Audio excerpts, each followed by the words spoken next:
Mga bro, humanda na kayo sa isang bombang balita sa mundo ng mga armored vehicle. Ngayon, pag-uusapan natin ang matagal nang hinihintay na pagdating ng unang batch ng VBTP Mr. Guarani 6x6 Armored Personnel Carriers para sa Philippine Army. Pero alam nyo, mga bro, halos hindi natuloy ang paghahatid na ito. May twist sa kwento ng ipatupad ng Germany ang isang embargo laban sa Brazilian-based defense firm na responsable sa paggawa ng mga ito.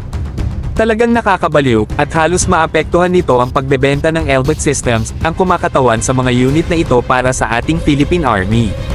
Pero alam nyo ba, inalis din ang embargo. Ang ganda ng twist ng kwento, di ba? Parang isang roller coaster ng kaba, drama, at tagumpay.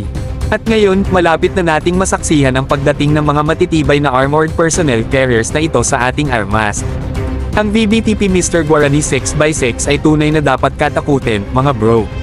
Parang isang kuta sa mga gulong na may kakayahan na magdala ng tropa at matatag sa laban ng kalaban. Imahin nyo ito, advanced armor, state-of-the-art na teknolohiya, at maraming lakas. Hindi lang magpapalakas ito ng mobilidad ng ating militar, kundi magbibigay din ng mas mataas na antas ng proteksyon para sa ating mga bayaning sundalo.